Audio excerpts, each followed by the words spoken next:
WBFN member. Jonas is the World Bank staff. And they said, what can we do? And then we just sort of put our heads together and try to identify who we could work with and in what modalities. And it was, it just sort of like took its own speed and went from there. We worked really well together virtually because we weren't even able to meet in person.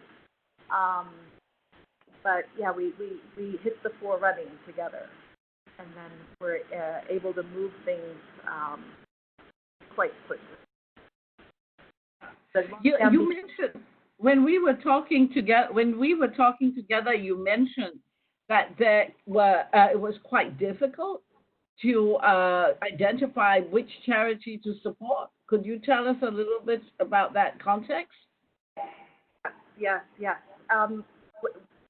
Yeah, this is Jonas. Just to say I'm pitching in as well. Just let me know if you want to say anything. Welcome and happy birthday. Thank you. Yeah, I had some problems connecting, so sorry for that. But please go ahead. Sorry, just wanted to let you know that I'm connected. Cheers. Yeah. So in identifying the NGOs, there's 40,000, more than 40,000 NGOs that are registered in Nepal, and some have good reputation, some don't have good reputation. So we wanted to make sure that we tapped into an NGO that was really mature, well-established, knew what they wanted quickly, and that would have a lot of transparency with which to work. And Jonas reached out to the country office staff working with social development that had come across a lot of the NGOs that had good reputations and gave us a short list. It cast our net a much smaller net, but we were able to identify a couple of NGOs, and MAITI was one that I had heard about from my husband who'd come into contact with them. So, that stood out really, really quickly. And so Jonas, Hewan, and I read through their missions and everything and really became inspired by their missions, which I mentioned earlier. Wonderful. So it's a great partnership between staff and families, really, between the World Bank staff and the WBFN. Would you like to just highlight that a little? Well, I think it would not have been able to work that any other way. It was just really pulling in our heads together. I mean, we were able to reach out to the country office, and the country office supported the initiative, and they helped us with the logistics. In the lockdown, we wouldn't be able to circulate, but they were able to lend us the vehicles for the office to be able to help procure the items that were needed by MAITI. So that was really, really helpful to be able to move quickly along when otherwise we wouldn't have been able to procure or drop off. Great. And so last but not least, how has this inspired you for the future, for WBFN Nepal for the future? What plans you have? Well, Jonas, I don't know if you want to pipe in. We haven't really planned. We were able to finish up and just sort of like, dry the sweat off our forehead and be like, okay, we're done, we're finished. But we were really happy to know that we were able to move really quickly because we turned this around. We started talking about this on March 27th, and on May 15th, we had our last delivery of all the long list of medical and provision items that they required. So we were just relieved that the Hewan was able to move the GoFundMe, which is another modality to talk about. Is we learned a lot, and I don't think we were able to be as inclusive with local staff because we were using GoFundMe, and there's difficulties with being able to use GoFundMe here with local bank accounts. So, I mean, that makes us think in the future, we would have to take that into account. But at the same time, we couldn't give physical donations because nobody could move around. Nobody was going to the office, couldn't really do a collection. I think there was a a couple of IOUs in there, but it makes us think. There's other things to consider when you're thinking of fundraising. How many packages did you deliver in the end? Jonas, how many packages did you get? I gave like 3 different. Yeah. We had the medicine and the food. The food, I think we had these three rounds. I went with the driver and dropped off. So quite substantial. Both food. The food items and rice and obviously different food items. But it was, of course, for me, it was the first time. I've worked at the bank for years, but first field position, and I've come up in the network before, but it was great to be able to benefit from working together, and we're happy to, I think, share these lessons also to others, and also happy to know that I think even internally for the RVP even has shown big interest, and I think we are producing a little note for the newsletter for the South Asia, regional vice president, and so I think, I know the corporate has done this fundraising for staff, as you may know, that there's been this general fundraising that they do where it basically just sort of take out your salary and amount, but it's not really very personalized. So being here, being living in the country, and seeing the needs, seeing disparity, you sit in you have all your amenities. You're not affected as such by the lockdown and by the crisis. It makes you obviously feel, even through your work, you are committed to your mission, but even beyond that, in this dire situation, you feel as compelled to do something. So to me, it was a kind of no-brainer, and I was so happy that we could work together with Monica and get this going so quickly. We feel, we really want to do more. When you ask about what next, I'm not familiar totally with what all the network is doing, the WBFN, but in here, but in terms of this charity and sort of trying to do something over and above what we do in our day-to-day work, I think is almost. We feel compelled to do that. It's not mandatory, but it's something that I think is very very much meaningful. So who knows? Maybe we'll do something else again. We'll have to see. But we thank everyone for the good partnership and hope to be able to do such things again. So thank you very much. Thank you. Thank you, Jonas and Monica, for sharing. It's very inspiring, and I hope the different chapters listening in will take up some of the ideas. But you also may want to listen to Andrew and see what connections you can make with the charities he's involved with in Community Action Nepal as well, because that's the common thread between the two of you. So we'll move on to Andrew. Welcome, Andrew, again. And could you please tell us, if we go straight into it in the interest of time, could you please tell us what sparked the quote, your quote, "If I cannot go to the sea, then the sea will come to me"? Your most recent quote. Yeah. Hi, everyone. Hopefully you can see the picture on the front here of me in my garden swimming. To give you some background, I back in 2018, and I'll tell you a bit more about this story later, but back in 2018, I decided at the age of 48 that I was going to face my biggest fear, and that was to learn to swim. And rather than actually just learn to swim, I signed up to swim the English Channel 2 years later in September 2020, which is what I'm aiming for now. And at first you would think, okay, that's a hard enough task as it is to face your fears, etc., to learn to actually step into deep water, let alone swim across 21 miles across a very cold sea, which averages about 11 degrees, with jellyfish and currents and everything involved with that as well. But it's also, this story has really evolved, what with the pandemic and everything that's happened, how I've had to adapt. And the reason you're seeing, if I can't go to the sea and train, which we couldn't because of lockdown, I had to find another way to carry on. So what you're seeing there in that picture is I built a swimming pool in my back garden so I could carry on training to actually carry out what I'm about to tell you what I did. Okay, carry on. Don't keep us in suspense, Andrew.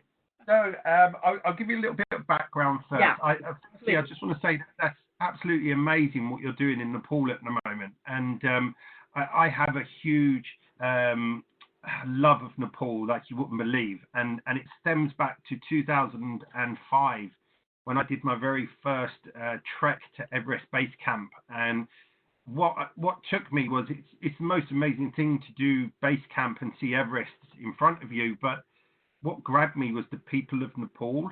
And I fell in love with the whole place. Kathmandu, I've been to many times. I have some very good friends that I now actually call family over there. And I just absolutely love the place. And in 2005, I came back and I said I would try and raise some money for the Sherpas that I was walking with at the time, because they had a little village called Jerway, which was about a 2-day walk from anywhere up in the mountains. And they were trying to build a school, and they were trying to build a community hall and an orphanage. Now, at the time, I thought the orphanage was a strange one. Why would you need to build an orphanage? And they said, well, you know, a lot of our village are mountain Sherpas, so a lot of people become fatherless on this trek. So it made me think that I wanted to raise money to help them. And over the next sort of 10 years of that, I went backwards and forwards raising money for the charity and helping them personally. But like you said, you have to be very careful when you're helping a charity out. For me, I was always taking the money straight across myself and giving it to the village. Then they would show me the projects they were working on. But then in 2010, I met someone who was aiming to climb to the summit of Everest, and I was invited to join them on that party. And so to combine, I wanted to make sure that we raised as much money as we could for a charity in Nepal. Now, because the charity I was working with, they wasn't really governed. I was giving the money straight to them, and they were very honest. They used the money correctly around the village. You can't ask for people's money in the public if you don't have it go through a proper charity and it's properly registered, etc. So because this was a big one for me, in 2010, I put a plan together to climb Everest in 2015. So I gave myself 5 years to, 1, learn to train to climb Everest, 2, raise enough money for me to be able to afford to do Everest, but also raise money for the charities along the way. And so I got introduced to a guy called Doug Scott. And Doug Scott was the first Briton to climb Everest in 1975 with Sir Chris Boddington. So the two of them became very good friends of mine. We're still very much working together now as voluntary for their charity. And Community Action Nepal was all about helping the mountain people of Nepal. These are the remote areas in Nepal that have no access to getting to the towns, etc. And what we realized was the biggest thing for me, if any of you are climbers, as a Westerner, we go to Nepal and we climb in the best gear and we have all of the equipment. And these poor guys that are Sherpas climbing the mountain are walking up the mountain in trainers. They're in jeans. They're not in right equipment.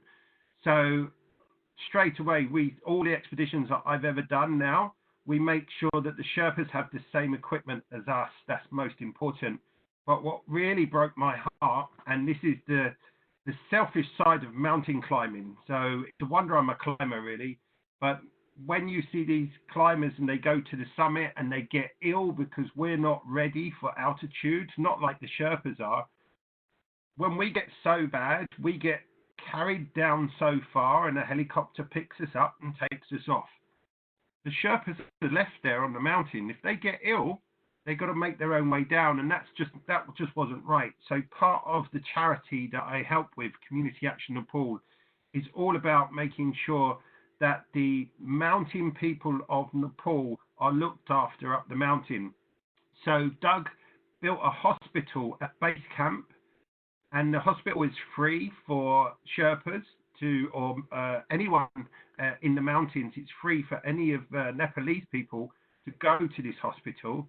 But us as a Westerner, as soon as we go in there, then it goes through your insurance and you're charged £6,000 straight off. That's what funds the hospital as such. And I got so involved, and there was a school in the regions of the Khumbu region that was a school for deaf children, and it was so lovely that they'd taken in all these children that obviously had hearing problems, and they were teaching them sign language and giving them the opportunity to still train in these schools. And Doug got very involved in helping to build that school, and he had all these different projects across the mountainous areas of Nepal.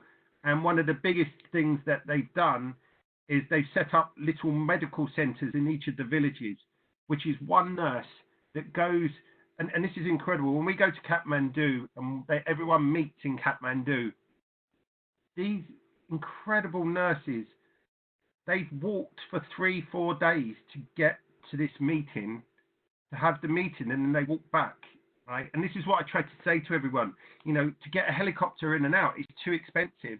And when you're running as a charity, there's not enough funds, but they do this willingly, and they're just fantastic. So I fell in love with all of the whole aspect of the charity. So over the last, over that period of time, we were raising money for the charity. I think we raised around about £250,000 for the charity at this stage.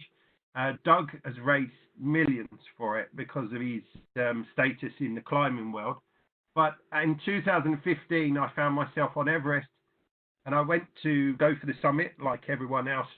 And unfortunately, the time I picked, I got hit in the earthquake that hit across Nepal.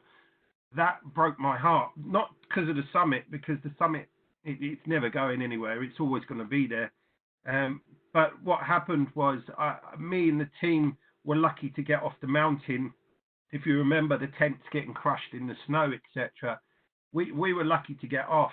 But on Everest itself, there was 14 people that died on Everest trying to climb it that year because of the earthquake. But even more sadly, I think that the limit was, it was near enough 9,000 people across Nepal and in Kathmandu lost their lives. So I came back from there, and I was a bit of a mess. I didn't know what to do because, I'd spent 5 years climbing, 5 years training, 5 years I was there on Everest with the best climbers in the world, and the last thing I was expecting was an earthquake to put a stop to it, all within 40 seconds of it happening. And then when I got back, I had to deal with the whole factor of these poor people in Nepal that were now left in Nepal to try and rebuild where they are in Kathmandu and surrounding areas. So I still carried on fundraising for the charity. I did the Paris Marathon. I'd done all these different challenges all the way through.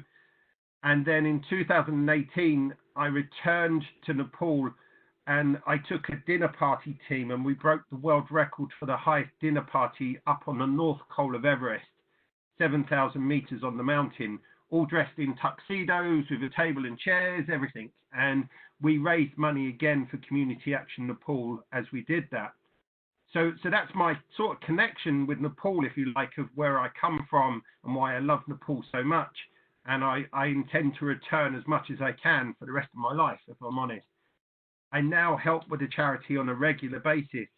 And in 2018, I came back from the climb. We broke the world record for the highest dinner party.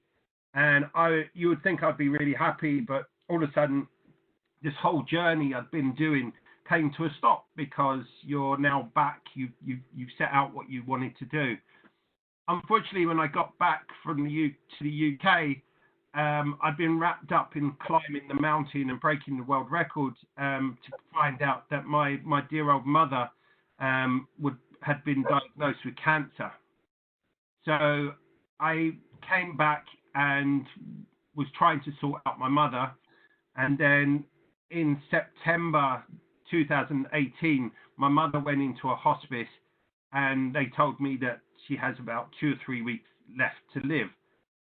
In this time, I sat with my mother near enough every day, and we talked about so many things, with her. She was drifting in and out at stages.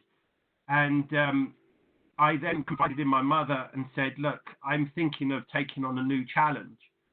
And I just said, I'm thinking of learning to swim. Now, remember, I'm 48 at this stage. And I said, and I'm also thinking of swimming the English Channel. And my mother just said to me, go for it, son. Life's too short. A week later, my mother passed away. And the very next day, I signed up for the English Channel. Now, I didn't know what to expect at the time. Everyone said I'm crazy because I couldn't swim. And I just put it logically to the same way I climbed Everest. When I climbed Everest, everyone said I couldn't do it because I was too unfit. They said I didn't have enough money to climb it. Everyone said that it was impossible because of my age. And yet 5 years later, I stood on Everest, proving everyone wrong. The only thing that stopped me was an earthquake. So when I took on this challenge, I thought, okay, what's stopping me from swimming the channel? Well, one, I couldn't swim. Two, which is a big factor. Two, I had an absolute fear of going into water. If I got more than here, I used to panic in water. So all of this was put together, and I thought, okay, so I can't swim. Take lessons. If I learn to swim, tick in the box. Fitness. I train again. I get to the fitness that I need to be able to swim. And the mind's a big player in anything you do. If you can convince your mind you can do it, I believe that you have much more chance, because we're programmed as we get older to fail in our own minds. Because so many people say to me, I would love to do that, but I can't. And my question is, like, why can't you? You train for it. You can. So I started putting the plan together. In September, the same month my mother died, literally I started taking swimming lessons down my local swimming pool. Started off in a little 2.5 foot pool, which was full of children, and they segregated it half for me to swim in, and I spent probably a month trying to get the use to breathing in water, to learning to swim and float. I then transitioned into a 50-meter Olympic swimming pool from there, which was, it's about 7 foot deep. And I remember getting in the first time I got in, they put a pole in the water and I held onto the pole and went down and came up. And eventually I learned to swim inside that pool. Then as the months went on, it went from 2 times a week to 7 days a week. And I was swimming up to an average of 2 hours a day. And I managed, the furthest I'd ever swum in the Olympic-sized swimming pool was 4.5 miles in one go. So I proved that I could get there. And then the big one happened. The pandemic hit, and I was in lockdown. So at first I was, what am I going to do? Am I going to have to cancel? How am I going to approach this now? And it took me about a week to get it around my head. And I'm one of these people that never has a plan B. I only have plan A. And the reason I have plan A is because when you have a plan B, it allows you to fail plan A strategy, right? Whether that's the right or wrong strategy, I don't know. But for me, it was like, I can't give up on this. I've done so much from the time that I couldn't swim to now. So I then started to think how I could change. So the first thing I did was go out and get the swimming pool you saw earlier in my back garden. And I tie myself to a bit of rope and I swim against the rope. So as I'm swimming, the rope is pulling me from behind to stop me hitting the other side. just so I can swim. It's not ideal, but it is what it is. Then, then the next part of this is you would think, okay, so I've learned to do this. In the UK now, they have just opened and relaxed. Well, in England, I should say, not in Wales or Scotland, but in England, they've just relaxed some of the activities you can do outside. And swimming is one of them that you're allowed to do outside, not in a swimming pool, but in a lake or a river.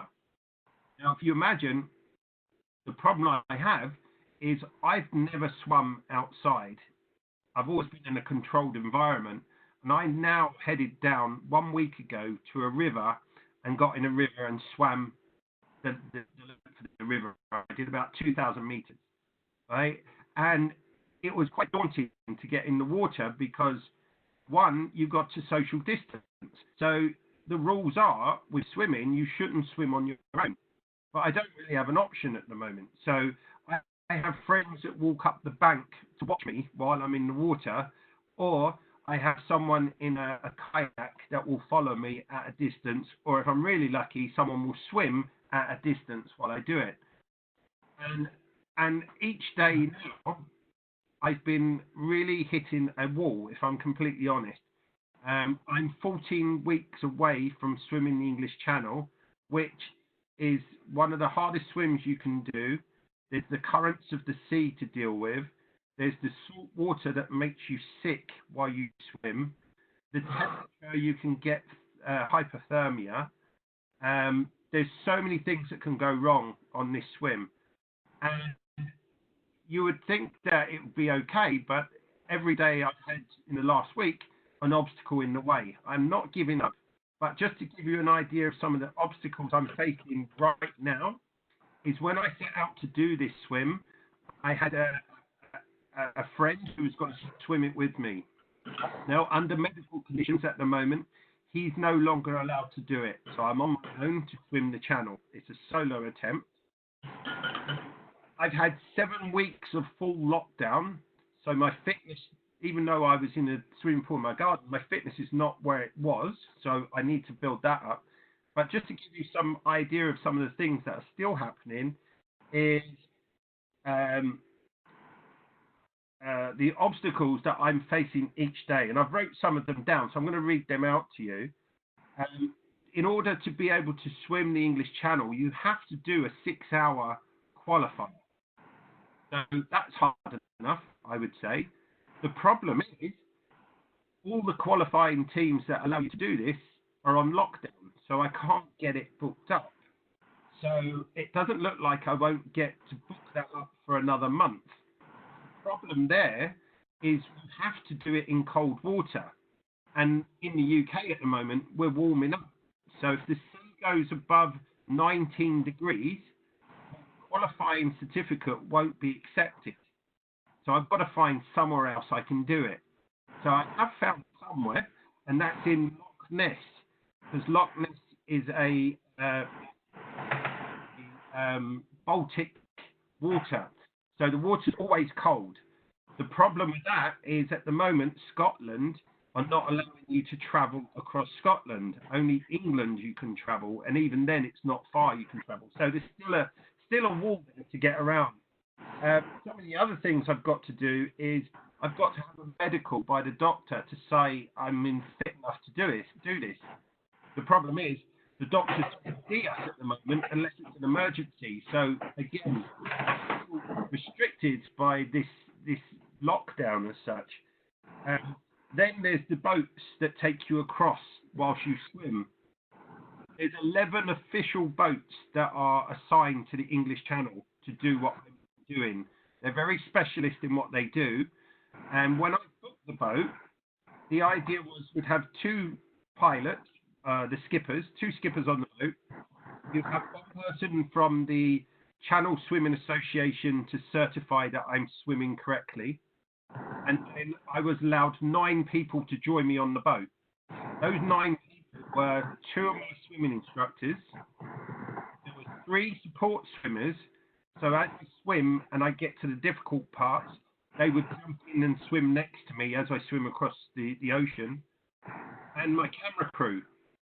Now, under social distancing, because it's only a small boat, I've been told I'm only allowed to pick 2 people out of that group now. So it now changes the dynamic slightly more.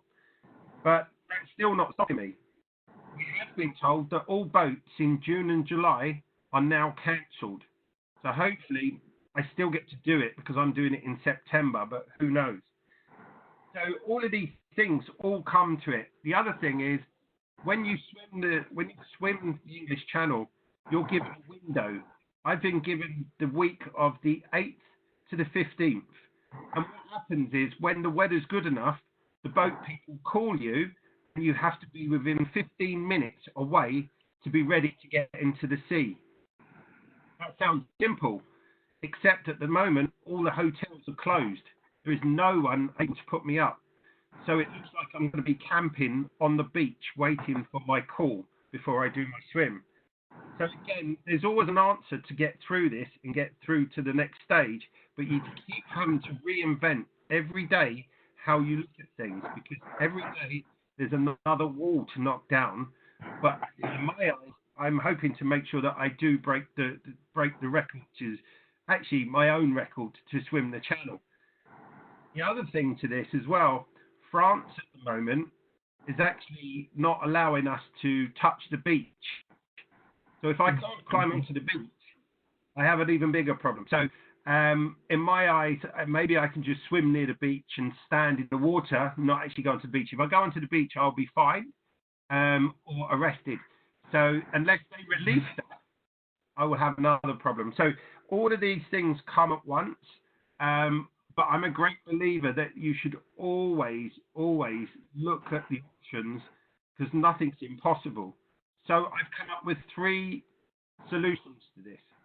One is, on the day I get to do the channel, they say yes, and I get to swim the English Channel, and I'll give it my best to get across the channel. 2, if they say I can't swim the channel, well, it's okay for me, because I could say, well, I'll move it to next year or the year after. It's not okay for my charities that I'm supporting, and I'm supporting 2 in this. I'm supporting Community Action Nepal and Keach Hospice, where my mum passed away. And they need the charity now more than ever because of the situation we're in. So the other thought process is, if I can't swim the sea, then I'll swim the same distance up a river or across a lake. And if I can't swim across a lake or across a river, then I'll swim the same distance in my swimming pool that I made in my back garden, just to make sure that there's no way I'm not going to swim the channel in some form this year. It may not be the official channel, and it may mean that, you know, it's in a pool in my back garden, but it means the charities will still make something out of this. So the whole journey at the moment is a bit like when I was on Everest. I trained for 5 years with the best climbers in the world, and then an earthquake happened. With the swimming, it's pretty much the same. I trained with the best trainers. I've got my fitness up. I was not expecting the pandemic like everyone else. No one expected this to happen, but it's not stopping me from going forward. And this is why I think it's all about the power of refocusing, challenging your mind to say, okay, it's not impossible, but I just have to make sure I look outside the box, if you like, to be able to do it. Wow, thank you, Andrew. Amazing. So I think at this point, can I ask those who are not speaking to please mute and just unmute when you speak? But I'm going to open to questions for Monica and Andrew, because I don't think after that story I would have anything to add, and I'm sure you have a lot of questions that you would like to ask them. So I will just ask you to, unmute and fire away. Monica and Andrew are available to answer any questions from both their inspiring stories. So please go ahead. I will mute myself now. Can I just make a comment? Andrew, I'm so sorry that I'm French born, so just translating. English channel is also La Manche, okay? There's also a French channel. I'm just kidding. I'm just kidding. I have a question for you. I guess you already started answering, but still, the why. I mean, I understand the charity and the fundraising absolutely, but what I can hear from you is that there's something else, which is personal. It's you yourself, with yourself. So why? Okay, so I've always been someone who I love being different. Like I love to be different. I love to do things that people say you can't. So when people say to me, "You're too unfit," or I was a very large guy back in 2005. Family man, children growing up, and probably the wrong side of health, I would say. And I just hated the fact that everyone always says, "Oh, you're not fit enough to do this. You can't do that." And I always look at things and say, "Why can't I do that?" So in a way, it's not to prove them wrong. It's more to prove to myself I can do this if I want. I think that was especially true on Everest.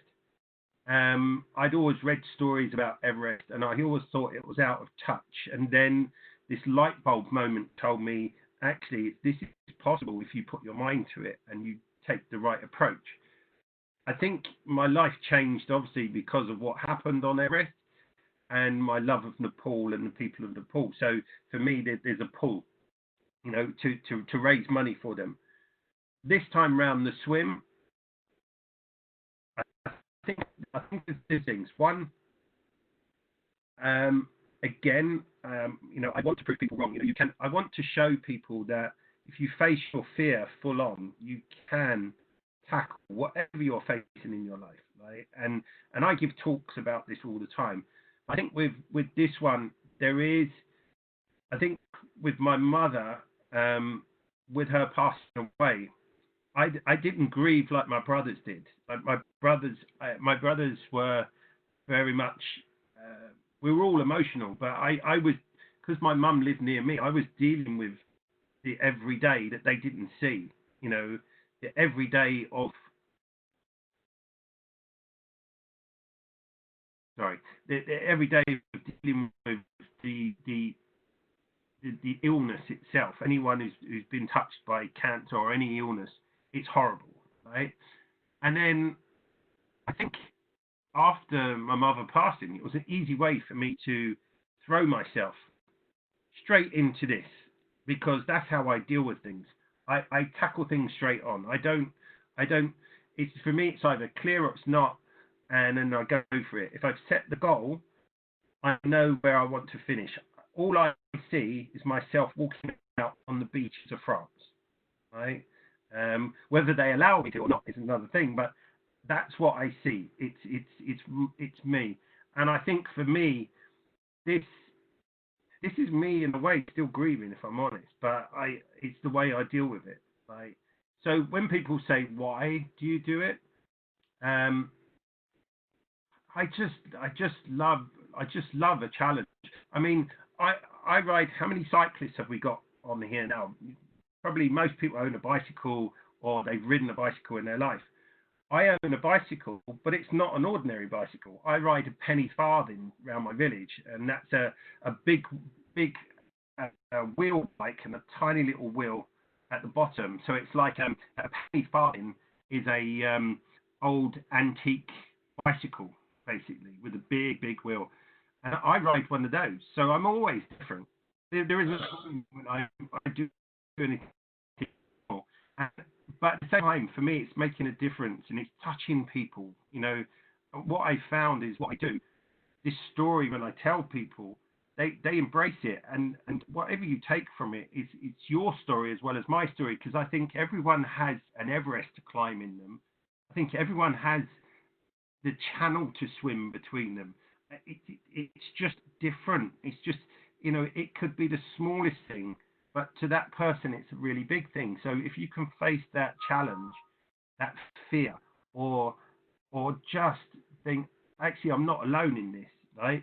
We all deal with it in a different way. And I think for me, that's how I get over things. It's doing that. But that's a great question. It's a very difficult one to answer, to be truthful, but that's my version.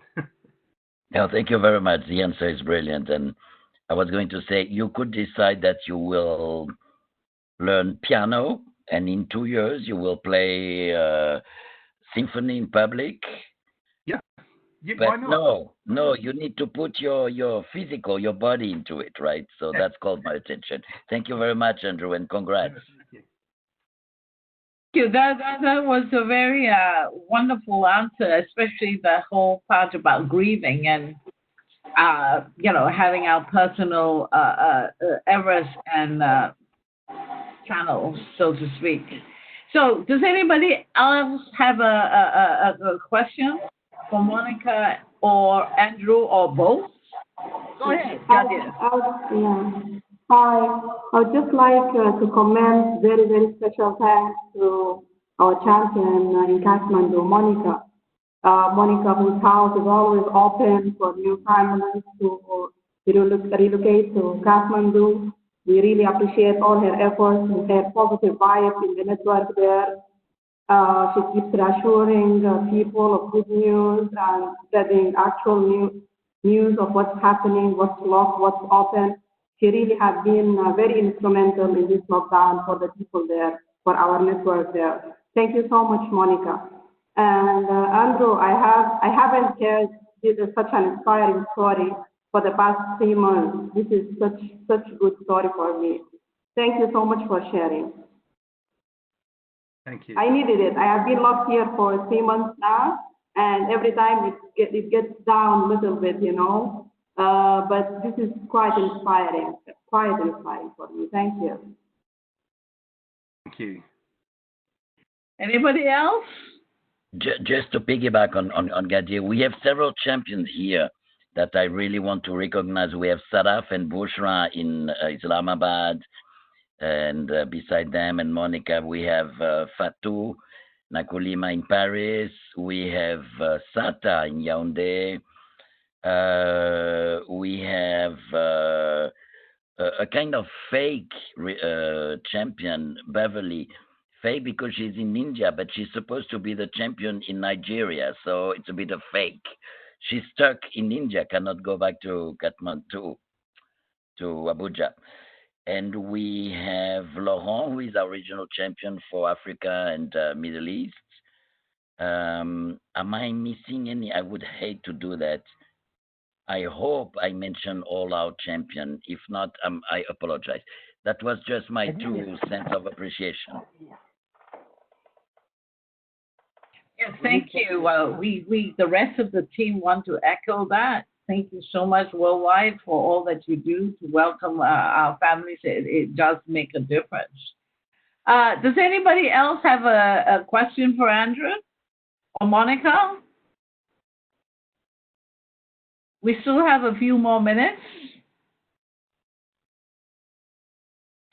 If you don't, I have one for Andrew. How do your family feel about all these various adventures?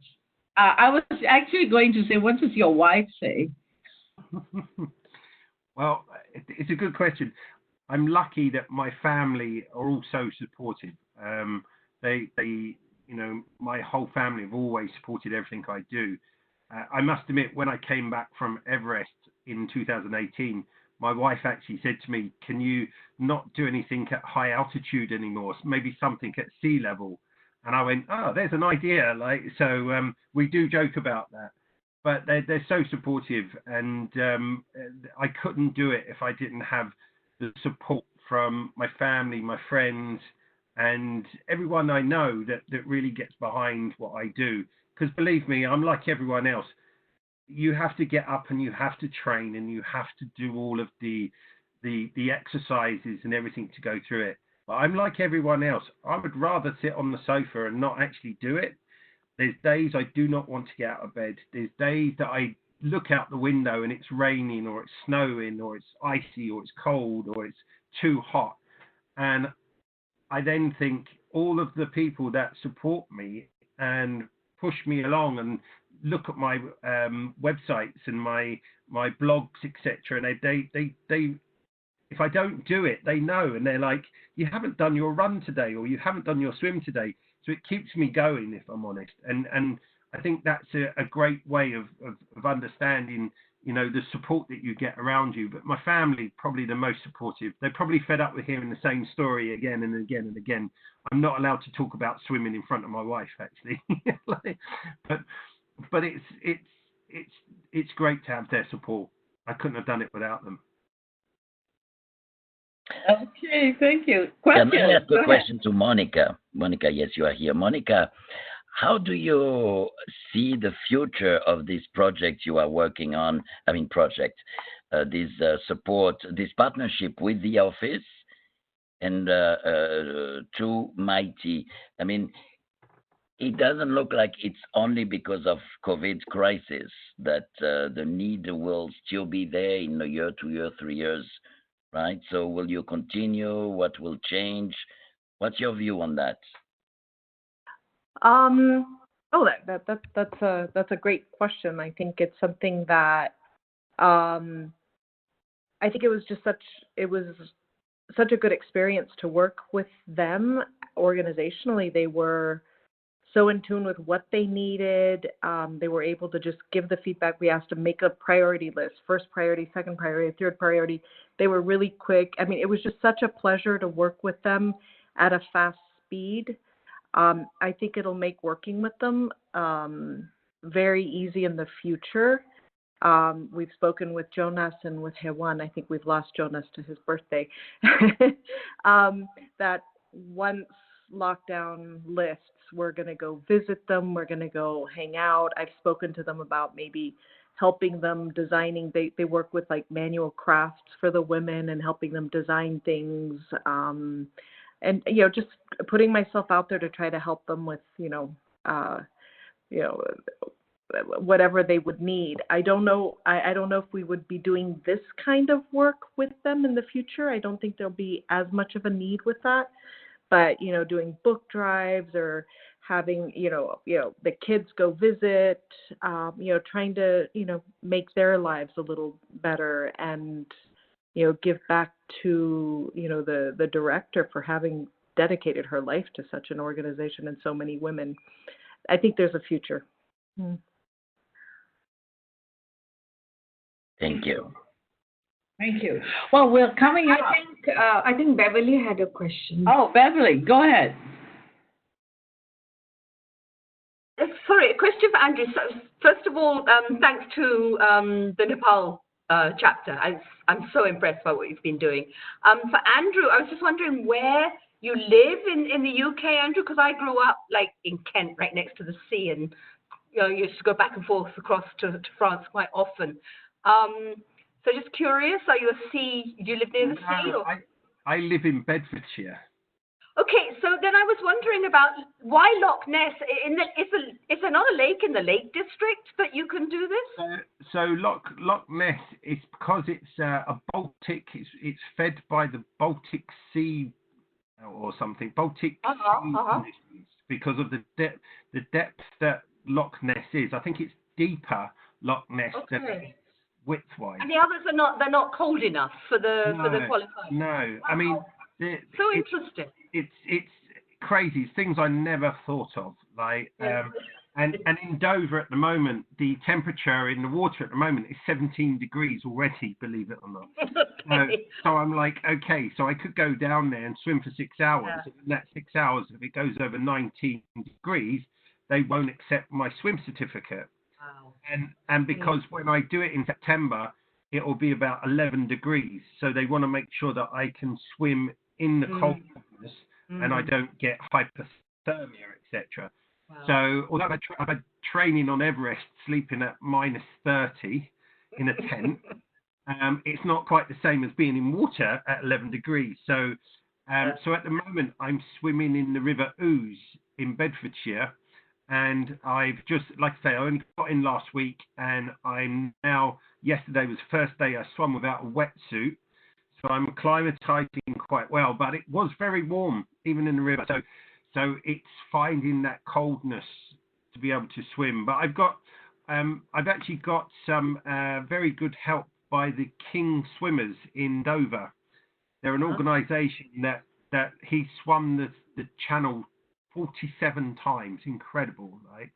And he's been giving me some very good advice. And he said they run 2 training camps, one in Dover and one in Loch Ness. And he said the reason they do Loch Ness is because you're guaranteed to get the cold water. So I was like, okay. And if anything, I'm writing a book about all of this. So for me, the fact that I'm going to Loch Ness, which is just an iconic loch, it's really a nice thought to say, okay, and I trained in Loch Ness to swim the English Channel. So yeah, lots of things. Fascinating. Thank you so much, and all the best. Thank you very much. Thank you. So you are planning to do from Dover to Calais? Yes. Okay. Yes. So you when you swim in the slipstream. So you swim with the currents, but you actually do an S shape to get to Calais because you swim out with the tide and you swim back in with the other tide. So although it's Calais, it could be a 4-mile the way of Calais that I hit the banks of France. And it's great because I work for a French company. So the AGS Group are a French company. So the owners are 100% behind me at the moment. So they're aiming to actually be in France when I arrive, and we're going to have they want to have a party. I'm like, I don't see how we can have a party. I'll be too tired. And the other thing as well. I'm telling you, play piano. Come on. Thank you so much. The other thing with this as well is, although I'm raising money for the charities, I'm also raising awareness for plastic in the ocean. So the idea is to have 2 companies, one in the UK, one in France, and I had 2 organisations that were going to collect rubbish off the beaches of France. We was going to then recycle them and then charity auction the items off for the charity. So that's the other process that we're trying to get around at the moment.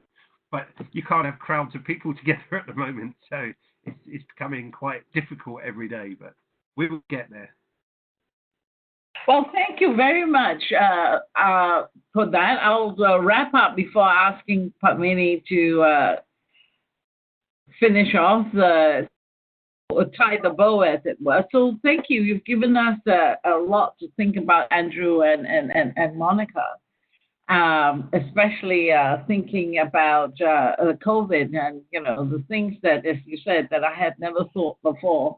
I think that's the common challenge as we go forward, and as lockdown lifts in many countries. And of course, thinking about what you said, that we all have either an Everest or a channel and to swim, and so finding a plan and working through it step by step. So thank you so much, Monica and Andrew, for spending the time with us.